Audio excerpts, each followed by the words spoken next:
The Aussie NFL Fantasy Show would like to acknowledge the traditional land owners and the leaders past, present and emerging of Ngunnawal, Ngambri and Darawal countries where we are working from today.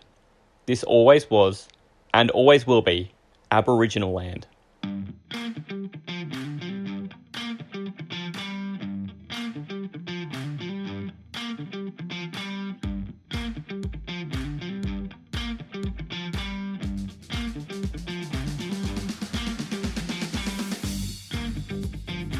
G'day Aussie Gridiron fans and welcome to another episode of G'day Gridiron. A very, very special episode of G'day Gridiron, in fact. We are joining together, merging at the hip, some kind of symbiotic relationship with our good mates at Aussie NFL Fantasy. All the boys are going to be in the room later on. For now, I've got a good mate, Matty C, joining Manjot with us as always. Hey guys. Hey fellas, how we doing? Hey, Ian. Doing good, guys. Let's go. Do you like the symbiotic reference, Matty? Did you I like was not expecting to hear symbiotic when I got up this morning. So let's tick that off the list. Let's tick it off. To be truthful, I wasn't expecting to say it either. We've had a massive wildcard weekend. Super Wildcard Weekend. I think I heard described today as super duper wildcard weekend. Wow. And I almost think that's not wrong. What a massive weekend of football. Yeah, 5 great games and then maybe ended on a bit of a whimper, but still 5 great games in a weekend. What else could you ask for? I don't know. NFL special playoffs. I wouldn't have called that last game a whimper, to be honest. It was fun to watch some parts of it. Yeah, true. Yeah, but it was a bit of a downer. Yeah, compared to the other games, yeah. Yes. The problem is once you get a bar so high, even a good game, I was entertained watching that game, but it's just, well, the others were all one score close, for large periods of it. And it's just that kind of does feel like a letdown, even though there was nothing about it that was letting you down. And obviously the bar was set very, very high for us on Sunday with that first game. Yes. 49ers and the Seahawks. Yeah. Wow. Let's go. The 49ers, who thought the 49ers were going to drop a 40 burger on the Seahawks in the playoffs? I mean, I know we're talking about a 7th seed or no, 7-6 seed coming in there. What was 7th? Weren't they? 7. Yeah, 2v7. Yeah. 2v7. And the product, obviously, with the added teams now, sometimes it has been in a couple of past seasons where the 7th seed has just been a team that scrapes through. But with the way this NFL season was this year, it kind of felt like the 7th seeds weren't just going to be these almost dead horses for a team to whip, for a 2 seed to whip. And certainly the Seahawks really blasted out ahead in that first half, didn't they? Yeah, they were great to start the game. I've got to be honest. The Seahawks, they gave us an almighty scare. It was very tough going for the Niners very, very early. I'll be honest. I was talking to the boys in the group chat. I was like, "Yeah, we're done. We're done." I was sitting the right in the wall. Yeah. Manjot was about to retire from analyzing as well. He was like, "I'm not even watch football. I don't even want to watch." I did have some thoughts. And I'll be honest with you. I had some thoughts of doing some screen grabs or a video roll of our chat and just the life of Manjot during a 49ers game. Because if people could see this, it is absolutely hilarious. Yeah. You get all 4 seasons, don't you? You get all 4 seasons. It's very how can I put it? It's very bipolar in nature. Manjot just has these, we're fucked, we're screwed, this is so bad, I can't believe this is like this. Done. Wow, we're back. Purdy, the goat, Purdy, the goat. Yeah, no, I'm definitely the biggest flip-flopper. No, even IRL, like, this is not even just, like, chat, but even in real life, like, with my dad there, my dad could come in the room, tell you right now that I was feeling the same way. I was, like, pissed off at the end of the first half. I could not imagine what it would be like in person with you watching a 49ers game. Oh, man, I was pissed. I had to go to the bathroom at halftime just to cool off because that was brutal, that first half. Purdy was looking like a dude that just came off the streets. That was just starting off his first game in that first half. What was it? 9 for 19. He did have a touchdown, but he looked really, really average. And I was like, yeah, no, this dude, he's looking too scared. I think the moment might have caught up to him. This is not good, and look, right here, it's tough when the Niners just getting there. Hey, Mark, by the way, just wanted to introduce our boy Marky Mark, our Dolphins family. Just getting into it. Just joined here. The boys will be popping on. Obviously, that Mark is joining us here. Yeah, getting 5 of us all together on the same night is a marvel of scheduling. We are waiting for drunk Talor, aka Dr. Good Call, to join the chat. That's going to be an interesting situation for all of us, considering he's been out at a tasting all night. And we'll be likely loaded. The ultimate mashup. Yeah. Look, the ultimate mashup. Yeah, he just came in. Right as I was getting to my Niners soliloquy. Oh, your soliloquy. But, no, you came at the right time because you stopped him. Yeah, is he talking about Nick Bosa being Defensive Player of the Year again? Because surprisingly, we haven't got that far. We're just in the first half. I'm just saying how pissed off I was. All of you guys saw how pissed off I was in the first half.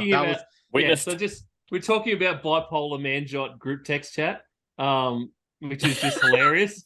Look at Mark's smile. He's like, yeah, I know that. He's so funny on game day. You ride the roller coaster. It's great. You do, absolutely. Yeah, you do. And for me, it hurts every time I see the Niners go down. I'm like, damn it. This might be the time where we're actually going to go down. But thank God it wasn't. The Niners, they came through in the end. It was just Purdy, he found out how to play football again. I think the moment that really galvanized us, that really pissed us off, and I need to fully explain it, like the Debo incident with Abram. Man, Debo's ankle was injured. Abram, he's trying to grab at that thing. He's trying to twist it, do anything with that after the play. It was clearly after the play, clearly unwarranted. It was clearly a play that you shouldn't be doing in football. It's clearly a dirty play. The Niners rightfully pissed. Shanahan getting in the huddle, everyone getting in the huddle. And then I think this is where it was. So that was just the climax of 10 years of pain to this team. The Seahawks have been kicking our asses for 10 years straight. I remember when I was a kid, man, I remember that 2013 NFC Championship game. I hid in the closet after that Richard Sherman pick when he was doing the speed. I went straight into the pantry. I straight up. I ran into that pantry. I closed the door. I was damn, I'm never getting out of this ever again. I thought I was bad after Vikings games. Fuck me dead, man. No, I swear. This is when I was literally 11 years old when this happened. I'm not even joking. I closed the door in the closet, man. Like, how are you still a fan of this team? How are you still? I'm getting tears in my eyes, like talking about this. Like, I still feel the pain of that day. And we need this, like, Matty. We need this clip. We need this clip to go to the NFL Australia people for the send a mate to the Super Bowl competition. Yeah, seriously. Oh, man, I have to get my passport sorted. But yes, anyway, you do. It's just I saw them put that competition up, and I was like, "Holy shit!" The whole I know Australia who it is. Yeah, Manjot in for this. Yeah, I think we better start promoting that. I'm on it. I'm taking notes.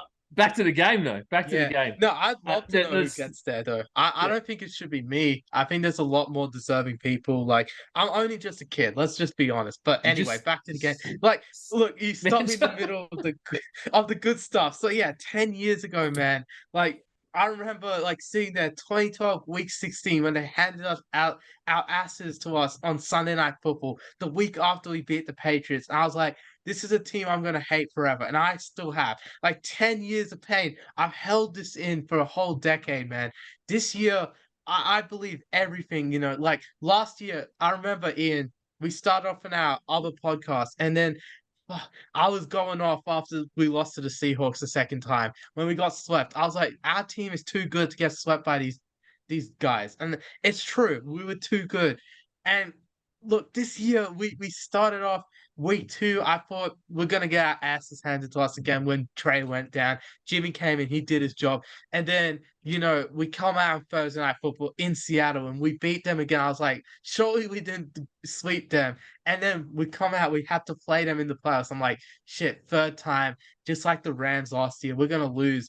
And then look, that Debo play just galvanized us. It brought us together. We beat their asses after that. When Debo scored that touchdown, man, I went off. I That was a was so moment. Yeah, pissed off after that that was a play. moment. After that play, I was so pissed off after that play for the Abram play.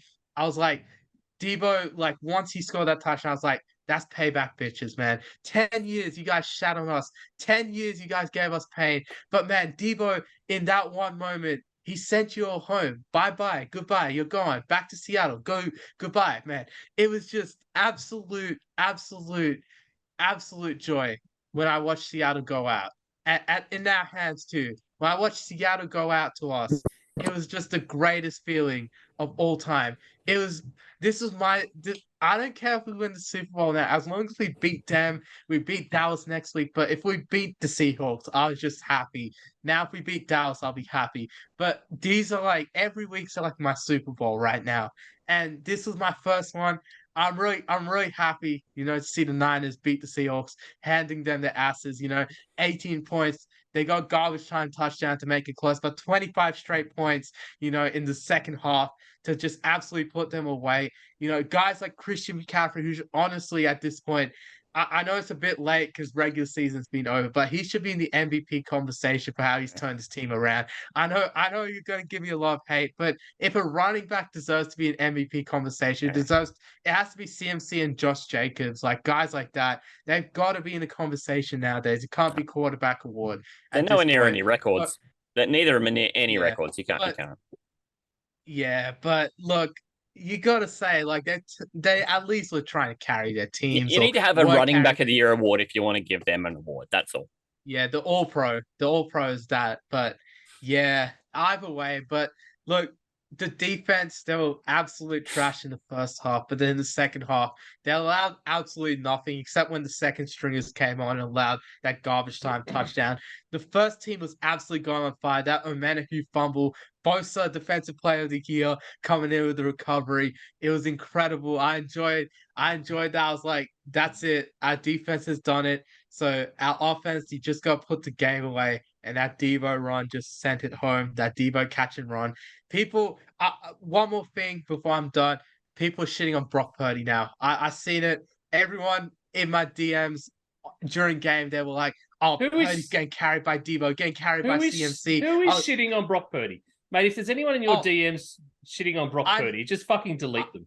To be honest, all first half, 9 of 19, 55% passing. Looked like they'd found him off the street. But second half, final two quarters, 9 of 11, 185 yards and two T's.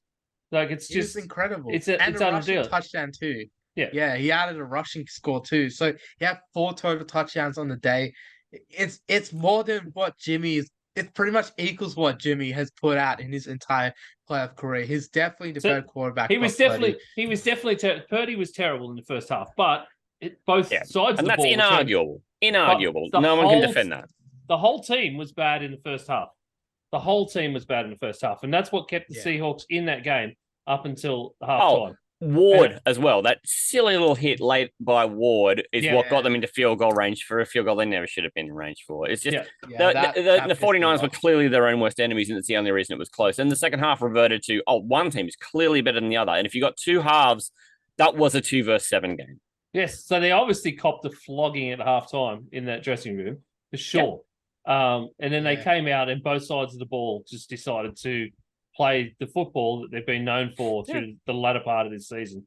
Both reverted to form. That third quarter was weird when you watch back on it because you only had like 2 drives by both teams, so 1 each for the first 12 minutes of that quarter, 12 and a half minutes of that quarter until that fumble that I talked about. So the Niners led a long drive for half the quarter, which had the Debo incident with Abram in it and everything. But there's a lot of spice going on between the teams. I think, the Niners, they just, once that Debo play happened, they were just motivated enough that, they're like, punched him in the guts. We got this. And the talent just carried through, I guess. I think a lot of the Niners deserve a lot of credit. I think a guy I'm really excited to see mature in this playoffs is Brandon Ayuk. I think great first game from him. I think there's more coming in that Dallas game. I think with Purdy there, He won't be missing some of the throws that if Ayuk gets wide open against Trayvon Diggs again, Purdy's not missing throws like Jimmy did last year. So there's a bit of a warning there. I think Ayuk is really coming into form in the playoffs. We didn't see as much of Kittle as I would have thought. So I think Ayuk's going to take that sort of role in the NFL playoffs. So look, I'm really, really happy with how it was done. I think that's my entire rant over. You boys can finish off this segment because, man, I'm just stoked. I'm just gonna sit back, relax for a little bit. I think you might take a breath, maybe go have a snooze after that, Manjot. That was a hell of a run. Yeah. Speaking of not taking a breath, let's what about the next game? Chargers Jags. The Jags came back from 27-0 down, 27-0, and after four interceptions in the first quarter, to end up winning against the Chargers 31-30 in an absolute just door bang. It was crazy. What an insane game this was. Everywhere. Matty, do you want to start us off a bit? I will, and I'll give it a little nudge and then let other people talk about it because clearly I'm in no position to talk about how amazing this team is because really they just dug the biggest hole you've ever seen. And then, this is the thing about the Jags that had always bothered me is that we just never had the horses to turn around anytime we were in a deficit. Now I'm starting to kind of believe we can, and it's a dangerous place to be because the opponents have never been better than now. When you're doing that to a Titans team who are really hurting and you can only do it because your defense puts in a play that it's an unrepeatable play. Or when you get an unrepeatable play like the Rayshon Jenkins intercept against the Cowboys in overtime. This was the stuff of real offense and great coaching.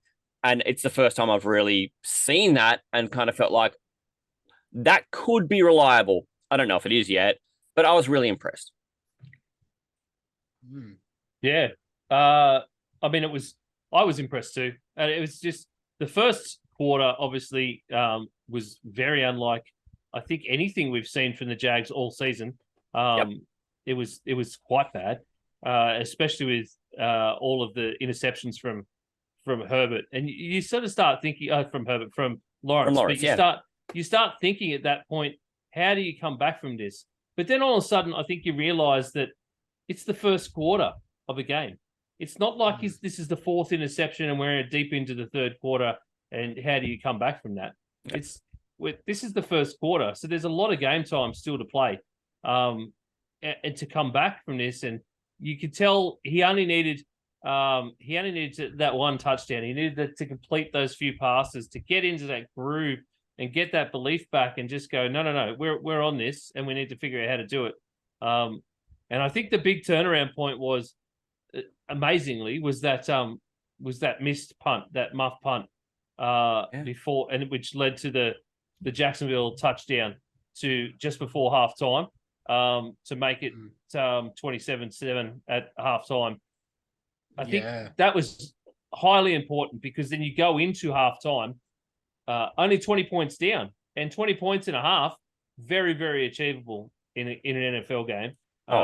At home in front of a team who've come across the country and are missing one of their better offensive weapons as well. So it did matter.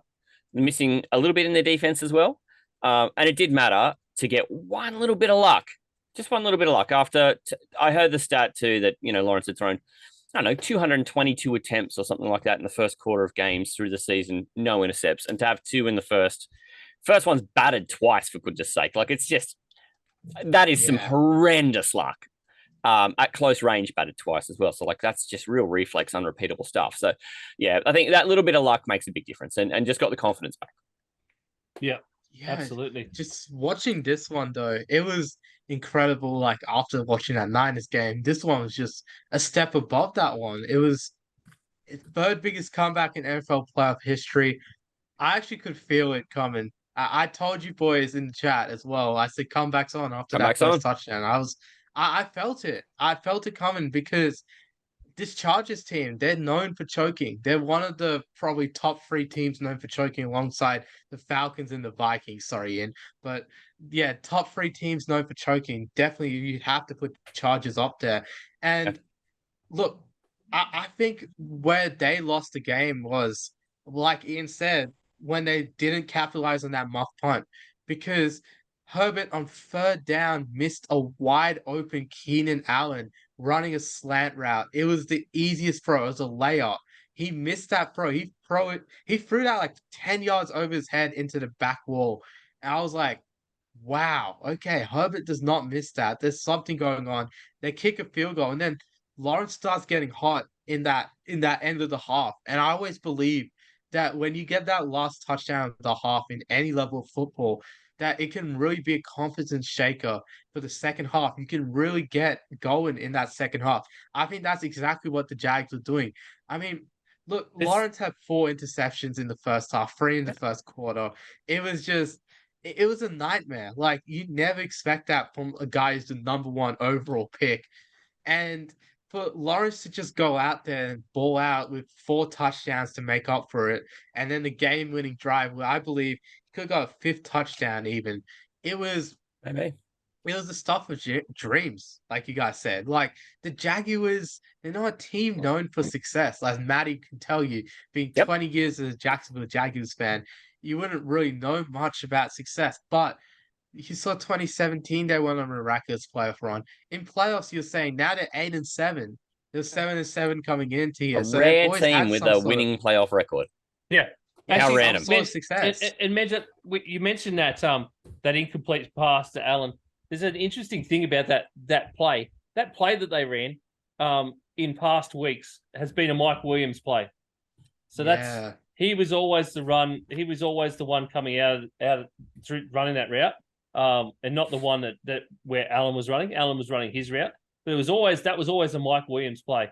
But of course, as we know, last week Mike Williams gets hurt after Staley played him in a meaningless game. Gets hurt. And then the other interesting part was they'd also lost.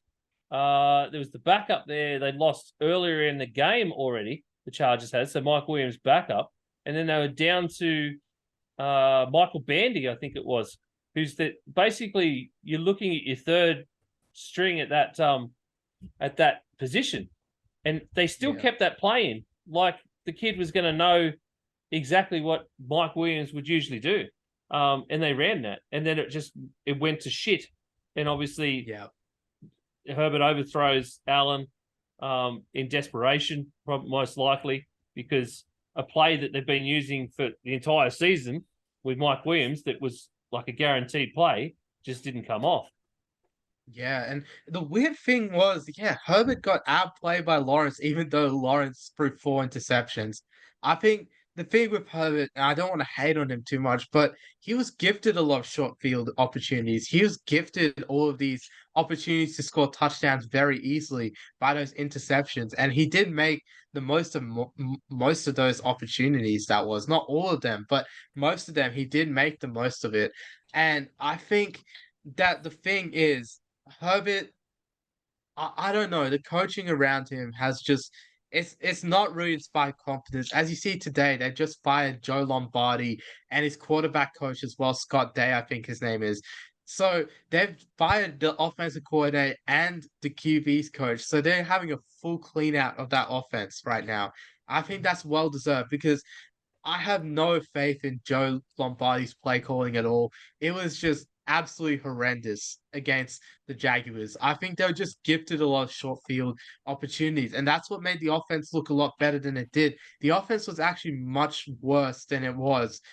You think an offense that scored 30 is actually good offense. Well, I think it's just more the defense set them up. And I think the Chargers, that they probably would have got pummeled by the Jaguars had the Jags not turned the ball over that much. And that's just how I think that game would have gone.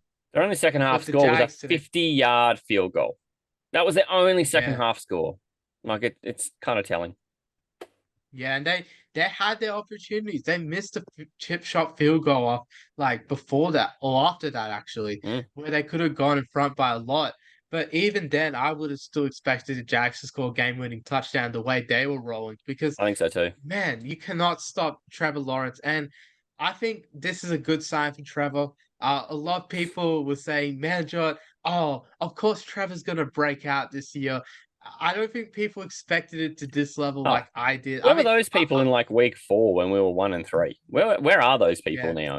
They're here now, but I mean, I fully expected Trevor to like break out pretty well this year. I fully expected him to have like a good season and to really lead the Jags, not to playoff. I thought playoff was a bit too far, but maybe like 5 wins. I had 5-6 wins, and they exceeded my expectations. And honestly, you know what? Trevor Lawrence has never lost a game on Saturday. There's never, ever been a team that's beaten the Chiefs at Arrowhead, except for in the divisional round. So there's a lot going on in that game. We'll get onto it later. But look, you can never write off the Jaguars. I'm just going to say that. Yeah. Like a little team of destiny with luck. Yep. So they rounded out our Saturdays. Yep. And I'm really glad Mark jumped on here. Right in time. Is here right on time. 20 minutes. Because obviously we started Monday football in Australia with a amazing game yet again from the Dolphins and the Buffalo Bills. Your Dolphins went down, Mark, but geez, they were in this game for such a long time, and there were points there where it was almost like Skylar Thompson was going to pull out a win over a team who everyone thought was going to have be massively into the Super Bowl this season. Yeah, it was a really interesting game. So, I mean, obviously 17-0 scoreline early sort of it went along with the storyline that this was going to be a big blowout. But then, look, I don't want this to. It shouldn't be necessarily a Skylar Thompson narrative. He did enough to show that he's probably on the trajectory to be a good backup quarterback. He should not have started this year. He should have been a redshirt. Mm-hmm.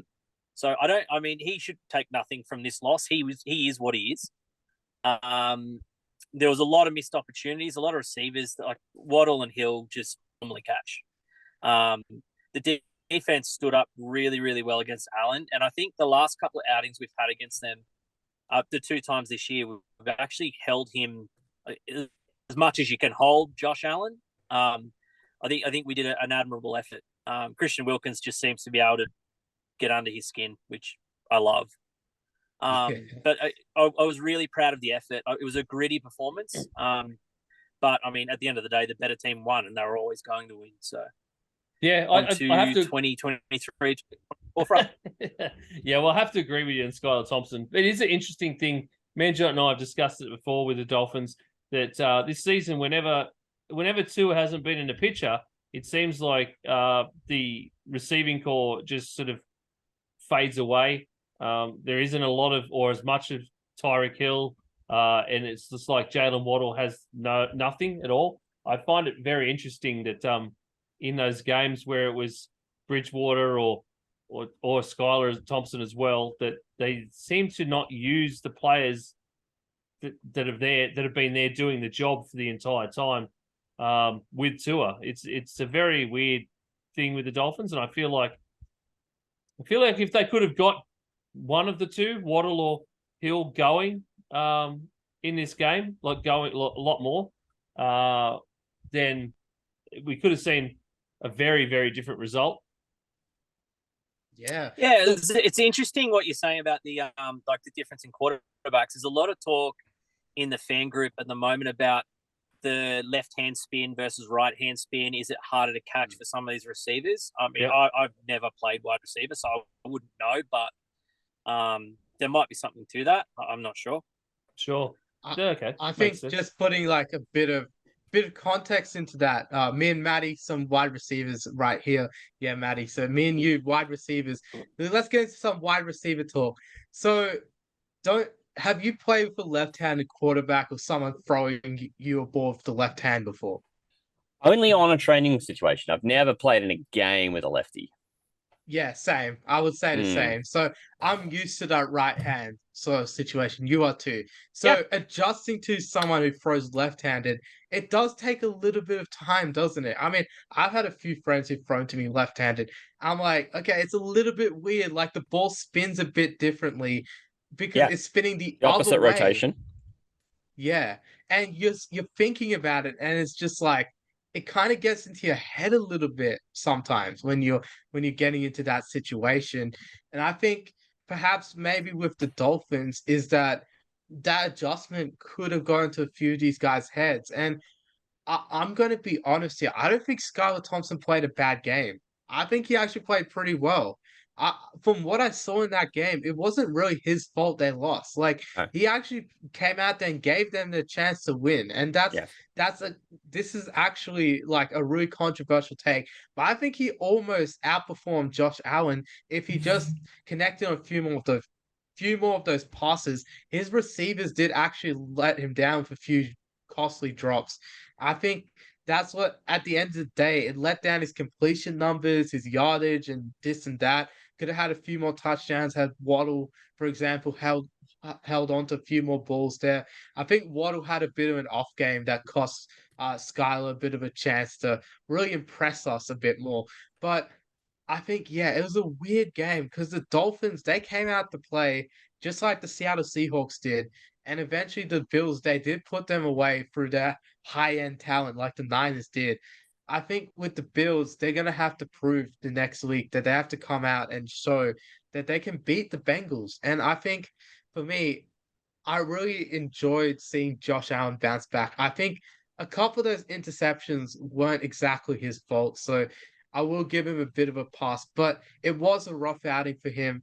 I think that elbow injury has just really ruined his timing. Even if he's recovering, it's still he's got to get back up to that previous self he had before he had that elbow injury. And I think watching Josh Allen right now, he's still not 100%, but you can still not say he's a bad quarterback. And I think Skylar Thompson almost outplaying him showed how good of a game Skylar had, not how bad of a game Josh Allen had necessarily.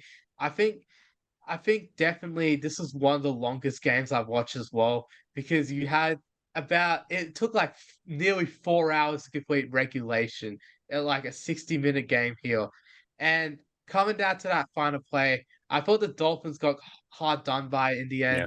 end with that big run on third down. I thought there was no angle that showed Singletary was over the line, in my opinion. I think that's why the on-field call is important, that the refs and in the instant replay booth and the refs, they have to communicate that on-field call, get that all right. So I think there wasn't enough definitive evidence to go one way or the other. But in my personal opinion, I don't think I would have given that first down to the Bills there. I think there definitely should have been a fourth down play in that one. But yeah, the Dolphins, they put on a valiant effort. I think if Tua plays the whole season next year, they're definitely going to be better than this. I think they're going to bounce back a lot. There's good times coming for you guys, Mark. I think there's a lot going for the Dolphins here. And I think, bring on 2023. I think Tua's going to have a huge season again. And if he plays the whole year, watch out. He could be in the MVP race.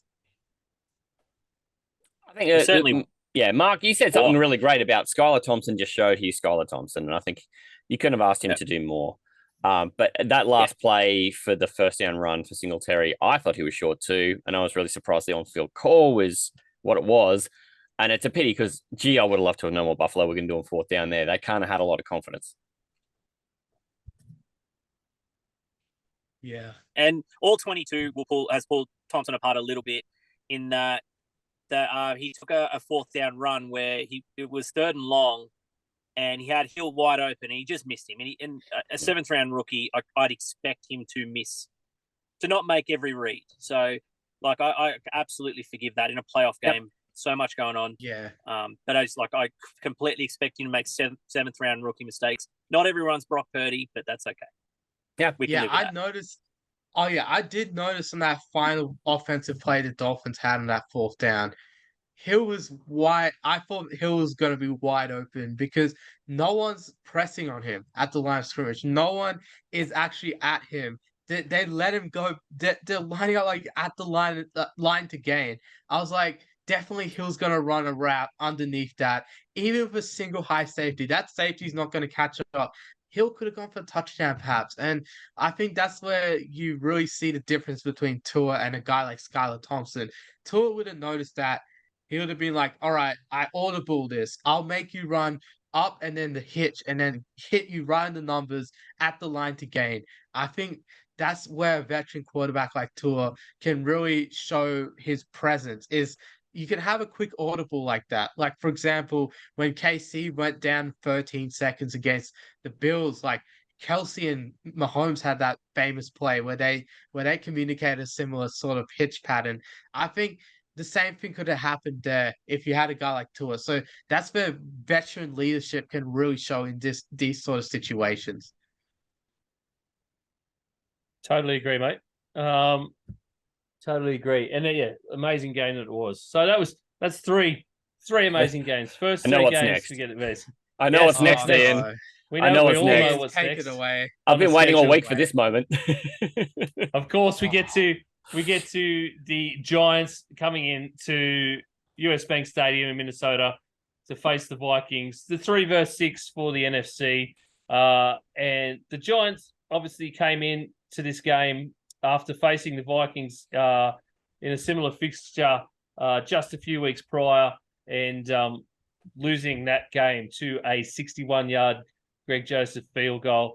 And they came in, Brian Daboll basically had Daniel Jones and his team ready to play and after getting themselves into the playoffs. And they came in with something to prove. Obviously, the Giants are a massive cornerstone franchise of the NFL, and there is an expectation that these cornerstone franchises should be playing in playoff football. So that's what they believed. And obviously, they've come in. I don't know what to say, really. And I guess the first Vikings drive, I'm sitting there going, we're on this. I could tell even before the touchdown is we were controlling. The Vikings were controlling that drive completely. Everything about it. Cousins' throws were bang on. Didn't miss an entire throw. All first downs. And essentially straight in red zone and over the line. An amazing first drive. Yep. But just how you draw it up. They've scripted it all week and they hit that shit, brother. But they've been planning 6 days for that. The Vikings have had a problem this season where scoring on the first drive in nearly every single game and then going to sleep immediately after that, which is kind of what they did here. The Giants getting back in with two touchdowns rather in the first quarter, and then a field goal before the Vikings got another TD to half at 17-14. It was a weird feeling, I think. And then obviously we see how everything played out. The Giants, I think, were just ready to play. They were sort of the more complete team on the day, and that was my feeling watching it. I remarked to you boys that I had a really weird bottom of pit of the stomach feeling for at least 3 quarters of this game. It was horrible because I could see what was happening, and of course the way the Vikings have been this season in 1-score games, you keep thinking, no, they're going to be able to pull this out. They're going to be able to pull off some kind of weird miracle. And speaking of miracles, it was 5 years and a day to the previous miracle, the Minnesota Miracle, where Keenum to Diggs to beat the Saints in the playoffs to put us into a championship game. So it was very weird. I've got a lot of other things to say, but I'm keen to hear what you boys thought on the game. There is a lot I can say right now, and I am probably going to say a bit, but what do you, Manjot, thoughts on this game? I might have to rip one into the Vikings. I'm sorry. But first off, I've got to give a lot of credit to the Giants. They're a team I definitely did sleep on this year. I thought they were a year away from contending. I thought they were a year away from playoffs. And here they are. They've won a playoff game. Absolutely incredible. I don't think anyone in the world could have predicted this. Brian Daboll, him and Doug Peterson from the Jags, they've both got to be in the conversation 1 and 2 for Coach of the Year right now because they've done an amazing job turning around their teams. I think Daniel Jones, absolutely incredible. This guy I've doubted since he was drafted, but then once I saw him in the NFL, I thought he could be all right, but not really that good. But I think now there's signs that Daniel Jones could eventually become an elite quarterback. I think we're going to have a Joe Flacco sort of argument with Daniel Jones in the next couple of years, where it's like, is he elite? Is he not elite? Is he elite? Does he get the job done? And I'm really not sure. I think for me, I'm worried to face the Giants. If the Niners are facing the Giants next week, if I'm the Eagles right now facing the Giants, I'd be worried. And that's not even an understatement. I think this is a Giants team in years past, 2007, 2011, where they won Super Bowls off just pure luck in pretty much every game. And I think, well, this one wasn't luck, but who knows? They could go on all the way and win the Super Bowl. This is a team that can genuinely do that because their defensive line, they can make plays. Saquon, incredible running back. This guy can make plays. Daniel Jones is just developing. Imagine if he got a wide receiver that was good. Man, he would be absolutely cooking. I think this guy can be incredible very, very soon. And I think the Giants, I still feel like they're a year away from their full potential, but they're showing amazing signs so far. And look, I actually wouldn't be surprised if they won the Super Bowl at this point because that's the way they're playing. They're a very plucky team. And I think they're a team that can actually find a way to win games. And I'd be scared if I had to face them at any point in the playoffs right now, even in the Super Bowl. Weirdly, for the we called this last week. So Manjot, you and I and Matty last week breaking down the preview of this game. What do we say? We said that for the Vikings offense to achieve here, or for the Vikings to achieve here, the defense needs to lock down Saquon Barkley. You stop Saquon, you win a game. They stopped Saquon in this. 53 yards is all Saquon Barkley got. Yes, he got 2 touchdowns, but they were short yardage touchdowns, like realistically. They weren't anything flashy. There's a 28-yard long one, but he was totally unmarked on that play and out nowhere. But the thing that came about this, and you say no wide receivers, weirdly, it was a wide receiver that nobody expected. I think everyone would think that if you said a Giants wide receiver was the superstar in this game, you would think that it would be Darius Slayton. But here comes Isaiah Hodgins with 8 for 105 and a TD. And he played lights out in this game, and they kept going to him time after time. And obviously there was a lot of Darius Slayton in this as well. Slayton with a really, really poor open miss, essentially straight off his chest and his hands. In the middle of nowhere, could have easily been another massive touchdown, and he was dirty on himself for it. Yeah, but the team just, they were. It's a weird situation. The Vikings on offense were nearly perfect in this game, nearly perfect. There was some things wrong. There's things wrong with every team on offense in every single game, and I think we can all agree that. But Cousins was 31 of 39 in this game, over 80 in a QBR.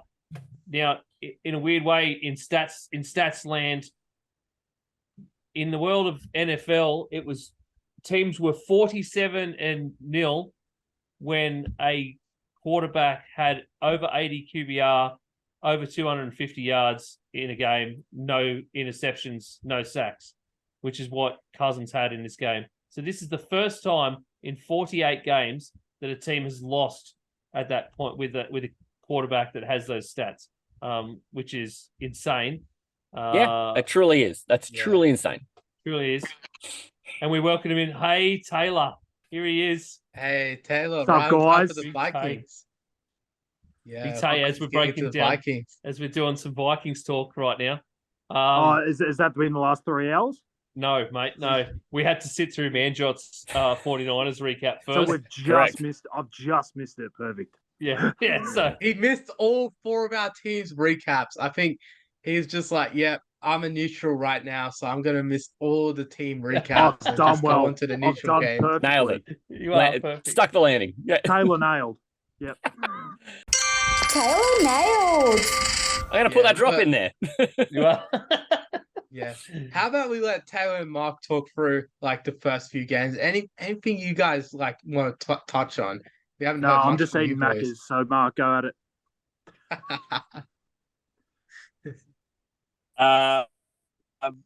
No, look, it was just good games all round. I think outside of the finals last half of the fourth quarter, really, really entertaining games.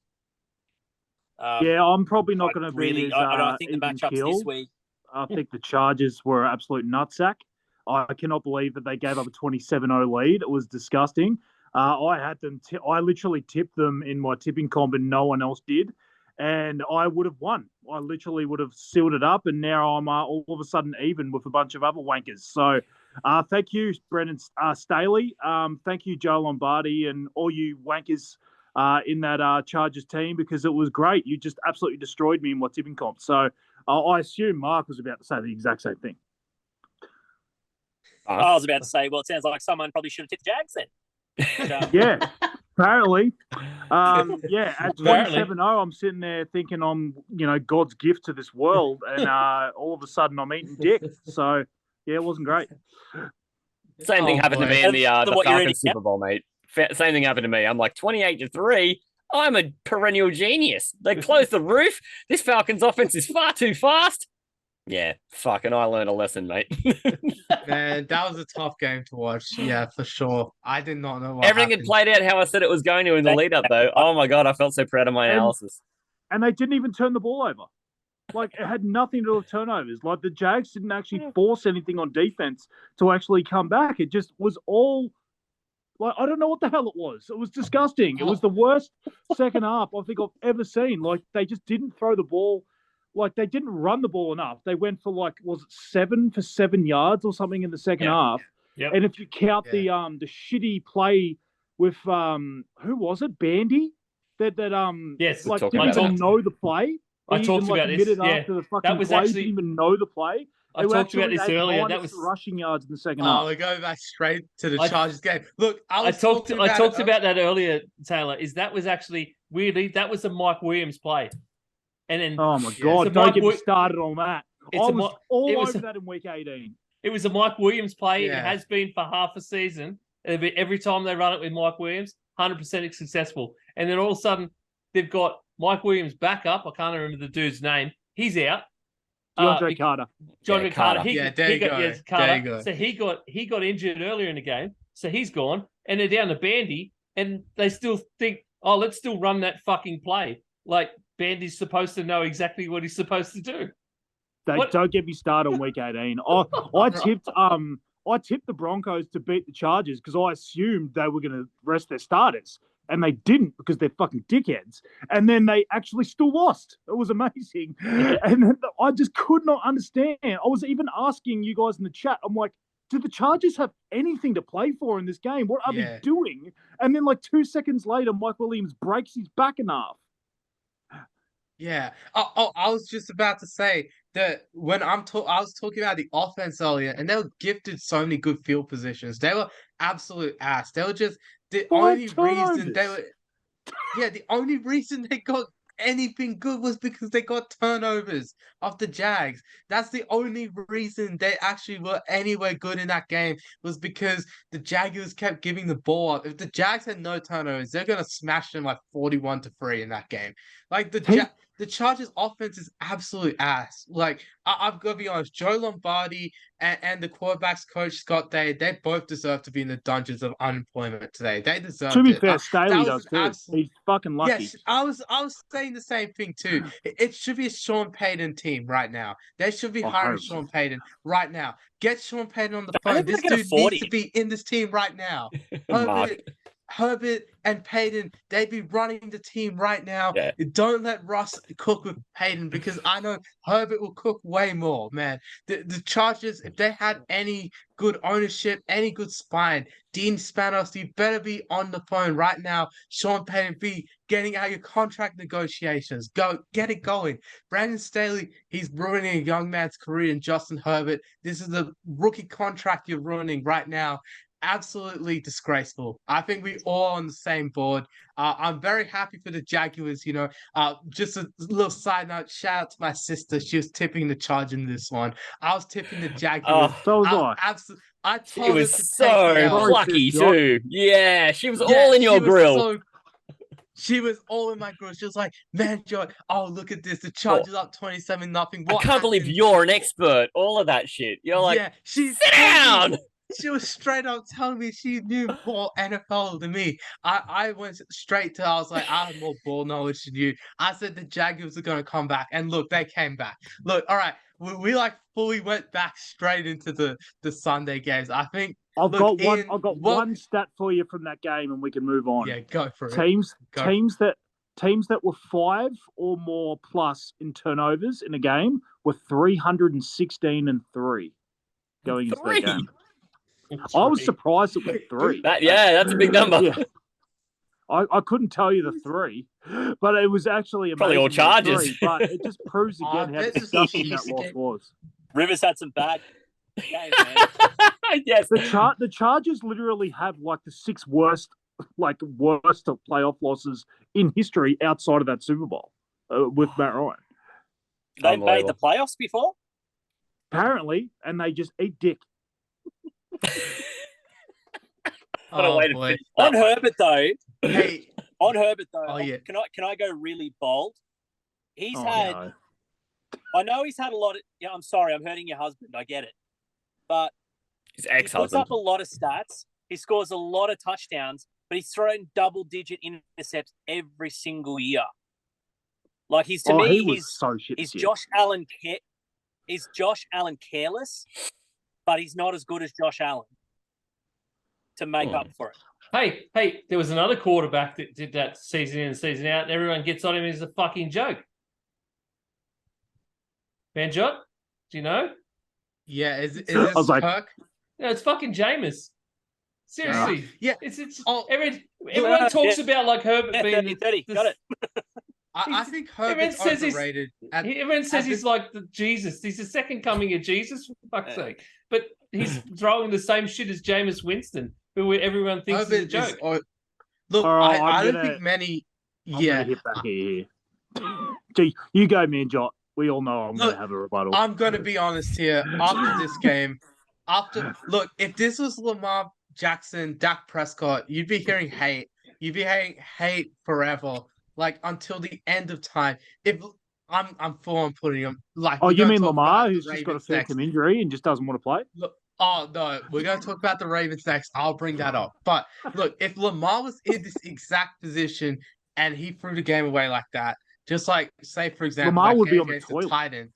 Yeah, that dude would be absolutely. Yeah, he'd be like absolutely locked up for life. Like no one would believe in Lamar anymore. But Herbert, I feel like everyone gives Herbert a million excuses. I don't know. Like everyone hate on Josh Allen for playing a little bit bad against Miami on Sunday.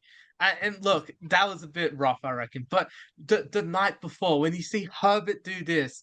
And I don't see it as many haters come out. Maybe like the Canadian Cutler dude on Instagram. Shout out to him. He's the guy that's probably brought me awareness to this. But look, this guy, I mean, he's just a great guy to follow. But his Herbert agenda, his anti-Herbert agenda, really brought some light to me. And I was like, yeah, why is Herbert really getting sort of loved on by the media? I think this dude absolutely getting the media's sort of love. I think there's too many narratives going towards Herbert. I think, well, perhaps it was coaching, perhaps it was this, but at the end of the day, Herbert does have a responsibility in this too. He was getting carried by his defense in that game. I will say that. I think the offense was absolute dog shit. He tried his best, but look, I think the defense was absolutely carrying. And yeah, that's just what I gotta say. Herbert's a bit overrated. I'm sorry, Taylor. I have to say it. All right, Taylor. Let's hear your rebuttal here. I can't wait. That's fine. And I'm going to start with he was terrible. And he honestly has been really, really bad this year. But has there been really many quarterbacks that have lost their 2 best receivers at the start of the year and been good? Like, honestly, Mahomes lost Tyreek Hill and all of a sudden got better. I've never said Herbert was Mahomes. I think Herbert is pretty much out on an island in terms of guys who lost everyone.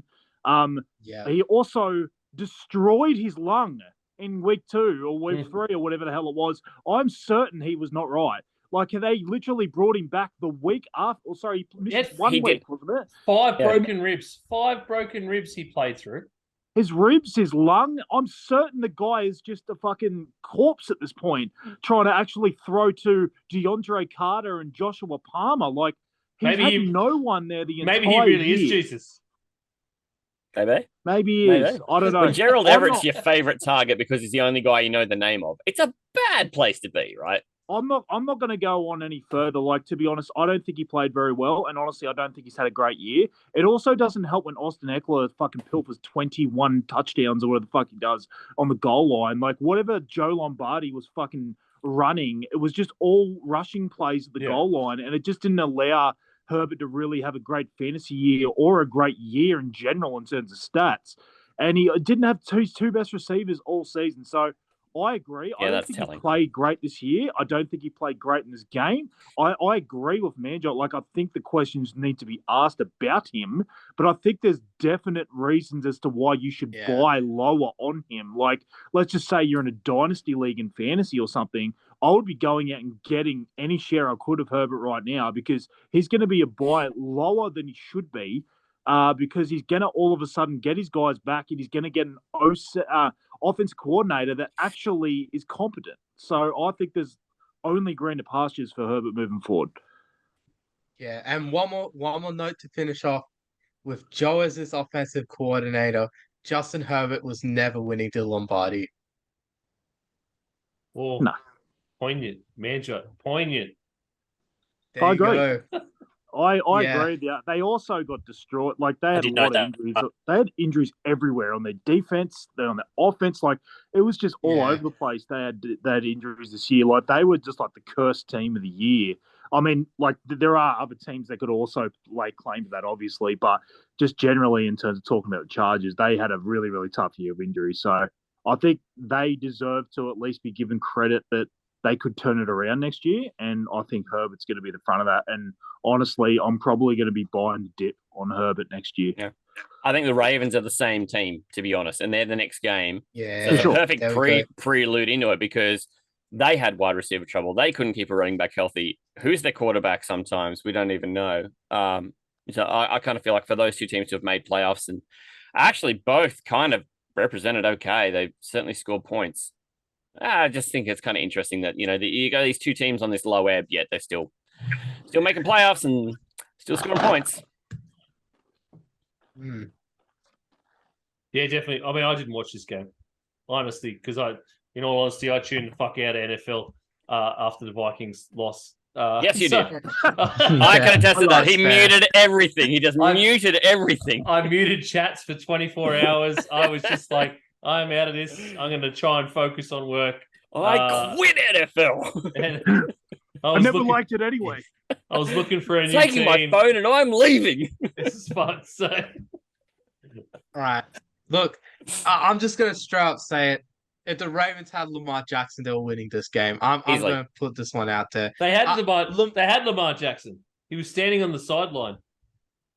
Yeah, he Was didn't he actually on the make it to sideline? the I game. thought he was. He wasn't. He was at home. Yeah. Look, all right. I heard he was at home. I need to address. He didn't even travel with the team. No, he didn't travel with the team at all. Look, first off, just want to address. I was hating on Huntley a bit too much during that game. He played his part out. Well. He was absolutely playing. Yeah, I thought he played well. I was just hating on him because I just really didn't want him to win because the Lamar narratives would just start. It would just absolutely hurt me to see Lamar not win a playoff game, but Huntley will. It's just, I think with this Ravens team, it's really just, I think it's an absolute failure what they've done for Lamar Jackson. And this situation, I think it's got to a boiling point with Lamar, and rightfully so. They should have paid Lamar before the season what he rightfully deserved. He's been carrying this team on his back for 3.5 seasons now. Wait, no. 4.5 seasons now. Let me put it that way. He's missed time due to injury, which has really shown that he has been the guy that's been carrying this team. He's put this team on his back. They've given him absolutely zero help apart from Mark Andrews. He's had a shit ton of injuries around him. See, the Herbert excuses can be used on Lamar Jackson, but no one will use it because Lamar he's a guy that everyone's hating on. I can't understand why. This guy has amazing talent. The reason he's not playing is because he has a PCL injury. Do I have to spell this out to you? Do people remember when RG3 played through an injury and absolutely fucked up his career in 2012? That was one of the worst things I've ever seen on a football field when RG3 went down like that. And I'm so glad that's not happening to Lamar Jackson right now. I'm so glad he chose to put his body over the game yesterday or the day before. It was just the right decision, I believe. Lamar putting himself, his career, his earnings over this one game. I think that was the right decision by Lamar. I'm going to stick by it. He stayed at home because he was sick. Even the literal guy, RG3 himself, was defending him because of all this. And I choose to believe RG3 over all the guys that are hating on Lamar right now because Lamar, everyone's just been absolutely pissing on him for the littlest of things every single week. This guy, he has tremendous talent. If you gave him a receiver, I trust you. He'd be in the conversation, top 3, top 2 quarterbacks, even the best quarterback in the NFL. No one is ready to have this conversation with me yet. People are going to call me a delusional Lamar bandwagon fan. But legit, I believe in my heart, Lamar Jackson can be the best quarterback in the NFL if he gets help. And look, the Ravens, they have a lot up around them. I think they need to promise Lamar they'll trade for a wide receiver or something this offseason. They need to trade for a wide receiver, get something, franchise tag Lamar. Lamar needs to see that they're actually giving him help. And then he'll be like, okay, I'll stay with a long-term deal. I think that's the only way the Ravens can win this. Because if they're thinking about tagging and trading Lamar, that's an absolutely delusional move. That's a terrible move on the Ravens' part. I don't think they can trade or cut or let Lamar go at any point in this offseason because it'd be the worst mistake in franchise history for the Ravens. I promise you. They will regret it until for a decade, to be honest. Until the day that Lamar retires. They will regret it. I promise. They're gonna the reality is they're gonna franchise tag him. Yeah. And they're gonna use the little known exclusive franchise tag, which is still gonna cost them a fair amount of money for one season. Because it's they've got to pay the average of the top 5 highest QB the QBs the top 5 cap hits at that position. So in this case, cap hits for the QBs, but they won't know that figure until after next year's free agency is done. So if you were to base it off this year's free agency, they still would have had to pay Lamar $44.8 million or thereabouts to have an exclusive franchise. But it also means that he can't negotiate with another team, but another team can come in and offer 2 first-round picks for an exclusive franchise tag, and then as well as a salary, so the money, and then it's up to, in this case, the Ravens to match that money, or he gets traded straight away. That's the way that franchise tag works. So they're going to exclusive franchise tag him, and they're in dangerous territory because can you tell me there's going to be teams around the league that would quite happily put up 2 first-round picks and a whole bunch of money for Lamar Jackson?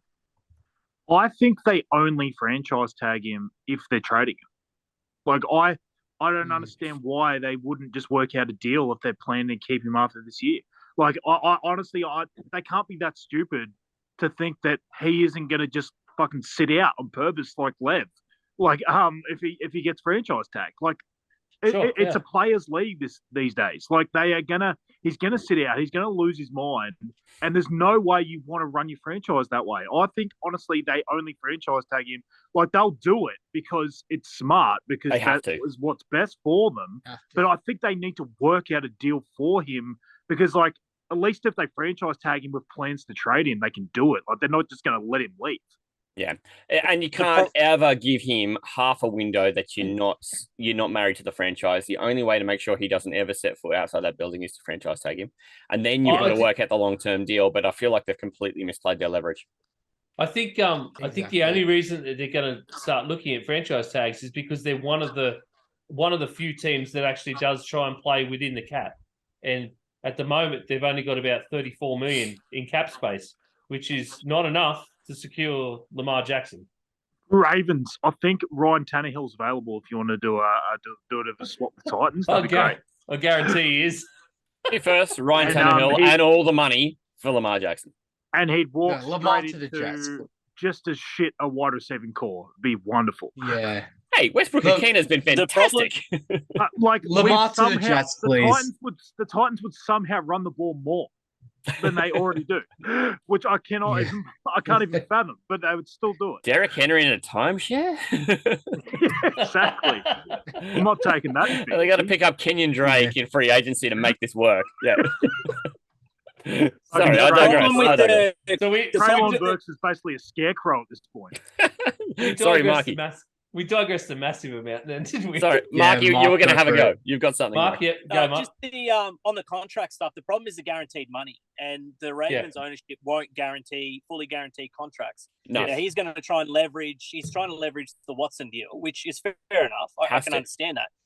Deshaun Watson has been sitting on his ass for 2 years, came back and looks like absolute shit. Baltimore. And you can understand why. But I think, and I was listening to a couple of guys talk about this on ESPN or whatever today. They were saying that Lamar Jackson's biggest mistake is he doesn't have an actual agent. He's got his mum doing all of his bidding. If he had an agent and he was actually half smart about it, he would wait and see what deal Herbert gets. He'd have a look at see what deal. I haven't done research. Has Joe Burrow signed his second contract yet? No, he hasn't. No. So you look at those two contracts, and if they get fully guaranteed, then he goes to the Ravens and say, well, why not? The market. Yeah, that's what you say. Only really on Watson being it's really hard to leverage that, and the Ravens have a history of not guaranteeing contracts. No. Yeah. So from what I understand, that's the breakdown, getting that done. Good point, hey? Yeah. Good point, yeah. Was that guaranteed? I don't know. I think he deserves...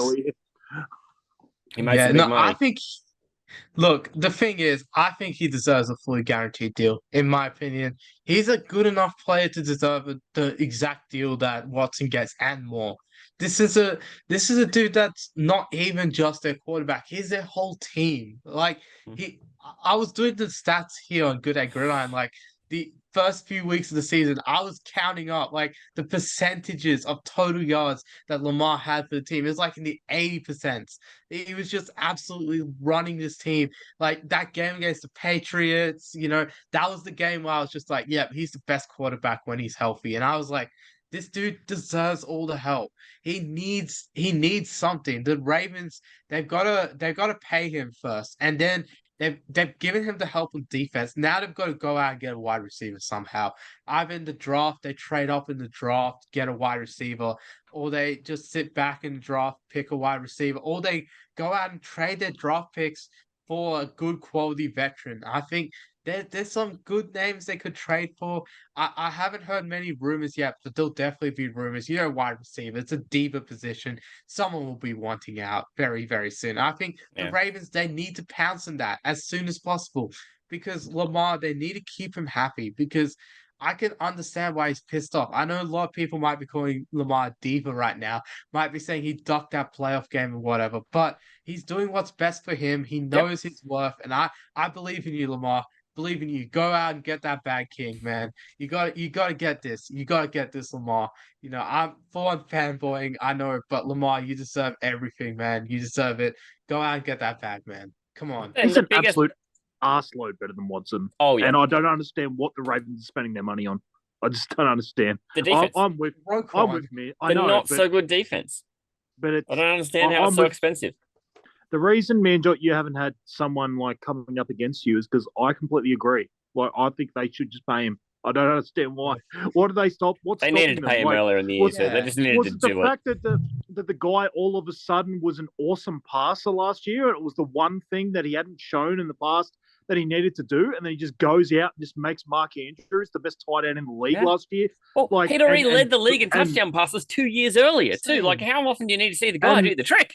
Turned Hollywood into like an awesome receiver player as well. Like, and got him a deal at another place. Like, I just don't understand what else they expected out of Lamar. Like, I'm on the same page, mate. I think we're all on the same page. Bullshit. I don't see how like a Lamar comes to your team, like just floats to you in a draft or something like that, the guy with this much skill set in so many different like areas is going to come to you. Like, why are you not just paying the guy? I just don't understand why that's the guy that you need to like penny pinch on. Like, pay him and then maybe negotiate some of the other guys on your team. Well, I don't understand why he's the guy because it's so fucking stupid. Because you were going nowhere without Lamar.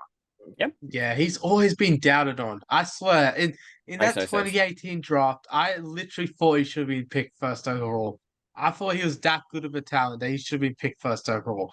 And I know I was probably a bit of a younger guy that was at that time where I was just into flashy QBs who like to run. But still, like, I wasn't quite wrong. I mean, not many places would have developed a Josh Allen, and Baker's not as good as Lamar. So Lamar, I think he would have been a good number 1 overall pick anyway. And I think the Ravens, they've really built a lot of this offensive scheme around him. If he goes, their entire team's going to be a 4-win team next year. That's the truth. They're not going anywhere. They're not going anywhere for Lamar. And I think also fire Greg Roman because he's just a terrible offensive coordinator. Come on, man. But they're spending heaps of money on their wide receiving core, right? Yeah, tons. That's a Marcus Robinson contract. Yep. Oh, lots of lettuce. Yeah. He's also they're paying the Lizard King and fucking lettuce. Yeah. So remember Sammy Watkins is there. Isn't that weird? That year that Sammy Watkins was around. But he's a lizard. Right, we need to get to the final game. Yeah. The weird thing is that the big play in that game is a defensive play by the Bengals too, the team who don't have a defense. Anyway, and it's weird that that's the play, but that's the play. Lamar would have run it in. He would have run it in somehow. I know that, but anyway, on to the final game. Ian, welcome to the Aussie NFL Fantasy Show, by the way. Pretty well. I've been here before, mate. Yeah. Don't you listen to your own show? This is the first time I haven't been talking about fantasy, to be fair. On to the last game, which I know I'm just gonna love. I mean, we ended in Manjot described it as a shit show. I think a bit more of a shit show at the start there, whereas it wasn't as fun a game as all the other games. But I think it was fun, and I think purely because we've probably seen the death of Tom Brady in the league. Definitely for the Buccaneers. He's not coming back to that joint. So, and the Cowboys, I don't know. I don't think any of us want to hear them boys going on anywhere on Twitter and Facebook right now. With the boys. Kick this to Marky. I want to hear what Marky has to say about this as a guy who hasn't loved Tom Brady his whole life, considering he's been in the same division as him for 20 years, and now we might get to finally see the back of him. I want to hear Marky Mark's take on this first, if that's all right, Ian. Actually, I'm not a massive Tom hater because we kind of split the season for a long. He couldn't win in Miami, so I was actually okay with that. And then he plays in Florida, so what's not to what's to hate? Florida's a great place. Yeah. I can't believe teams. Plus, the guy used to root a supermodel, and now he's just this. whacking off all the time. Yeah, he's not slacking off. He's written another one. They found a new one. You know what blows me away about this though is that we were talking in the group chat in that first quarter, and I was saying stuff like Brady was like 2 for 9 at some point, and it was just like, what the hell is going on in this game? And then he finishes like the dude is 45 years old. Yeah, I'm 43, and there's no way I could even think about being athletically inclined enough to throw 66 fucking times in a playoff game. What 66 times they had him throw in a fucking playoff game? What happened to their rushing too? Yeah, because Leonard Fournette, I had money down to Leonard Fournette. Playoff Lenny just disappeared. Took a dump in his pants. Apparently, they left him on the shitter for the entire game, Taylor. Yeah, he had to push Lamar off the toilet, just doing a massive shit. The funniest part to me was when the commentators were giving Tom Brady a massive G up, saying that he didn't have a turnover in the red zone all season or something, or in the last 40 or 50 in his entire Bucs career. And then that's because he does fuck all in the red zone. They are the worst red zone team in the league this year. You don't give him credit because he doesn't have a turnover. they legitimately settle for a field goal basically every single time they're in the red zone this entire season. You don't give him credit for that. And then what does he do? Goes and throws a fucking INT. It was hilarious. Man, I've got to be honest. This should be the end. Tom Brady, just retire, bro. I'm sorry. But I know he's thrown like 66 times. I think Leftwich was absolutely calling a terrible game. And his head was on the chopping block from mid-season, apparently. They wanted to fire him at mid-season, but Todd Bowles was like, nah, I'll keep him on to the end of the season. Well, that's probably was the worst decision because I think Leftwich, he had no idea how to balance the run, the pass this whole season for the Bucs. Tom Brady has had the record amount of attempts and completions in NFL history. This dude is 45 and you're expecting him to be throwing the ball left and right. I don't understand what's going on with the Bucs.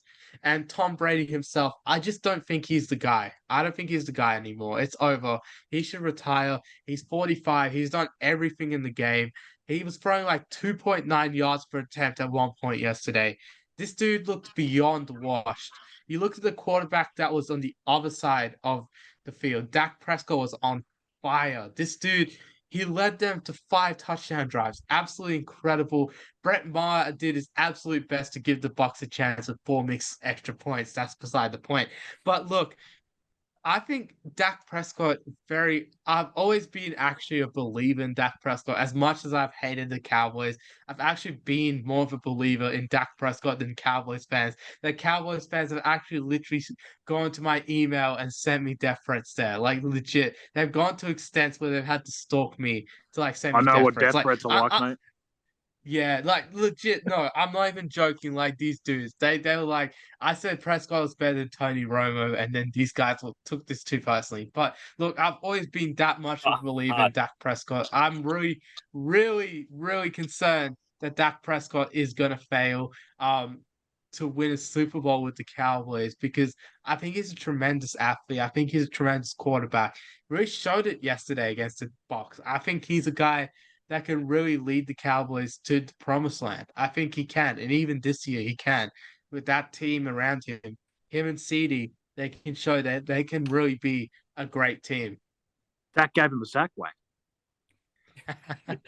Yeah. They definitely got to taste Dak's back crack and sack, didn't they? It wasn't. It was moist.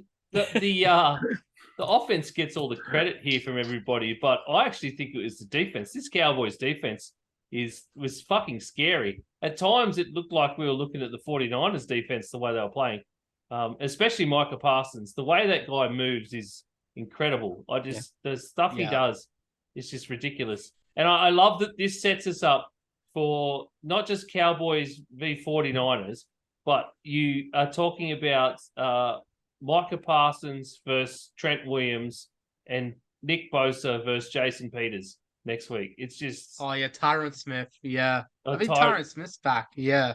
Is Tyron Smith back? Well, it'll be Tyron Smith then. Oh, well, that's even better. That's even better. My boy Jack, shout out to Jack. We tried to get him on the podcast today. Didn't have his availability. His schedule, but... That's even better then. It's even better, mate. Yeah, me and Jack gonna be watching that game together. Boy, that's gonna be tough. Hey, that'll be good. Tough, man.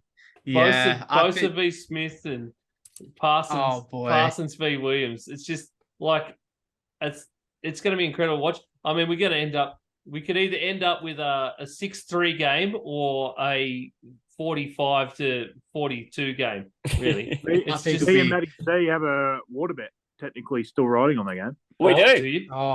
We do. There is a water bet rolling on that. Matty, sparkling water. Eats water twice, or we eat water once each. Yeah, I'm already down one on the James Conner, David Montgomery. Yeah, I'm already down one. And I'll get to eat another 2 liters of water if the 49ers make it to the NFC Championship game. Yep. Oh. But you will also get some beer when I come down to Canberra. So well done. That's not... I mean, that's... Yeah, sure, whatever. On! Only took 9 years. Took 9 years. Not 9 years. Alcoholic a bit. Apparently non-alcoholic. Cordial or something. I'm not a drinker these days. You got to take it where you can get it, really. But no, and I think this is the thing, right? So this game is going to be. I think, are we moving into preview time here? Is that what we're doing now? We're going to start looking forward. No, let's. I think we should. Do we start? Oh, don't worry about previews too much. I wasn't even worried about previews for these games, to be honest. All right. Well, I just want to throw a quick bit of light on that. We can talk that's about my pick. Stuff. You can talk my about pick is the stuff. Cowboys to win this game. One, because I've got to. My neck is on the line with 2 liters of water, and I'm going to need floaties. If I'm going to eat 4 liters of water in one day. But the other thing is, like, do you remember just a week ago when everyone was shitting themselves about the Cowboys not looking like they were ready because the, dodgy shit Washington team just turned up and kind of just pantsed them. And they looked disorganized and they'd run all their starters out. And I didn't really feel too worried about it. To me, it was a bit of a meaningless game to them. And then they come out and just do that. So, that it makes me feel like they're probably the team that are worth a crack at the 49ers. I think the Bucs are pure ass. That too. Yeah. So that's it. That's it. Yeah. Look, eventually we'll get into a preview of this one, but man, it's going to be a good one. I'm sure. Yeah. I don't think. I'm sure. Anyway, that's all I want to get out there is that I'm still riding the Cowboys on that one, and that's why. Twofold. Yeah. It's a lot going on this week. I'm excited. I'm nervous. Very nervous. Are you excited? Really? I'm sturdy for 30. Yeah, I can definitely be. I can get around that.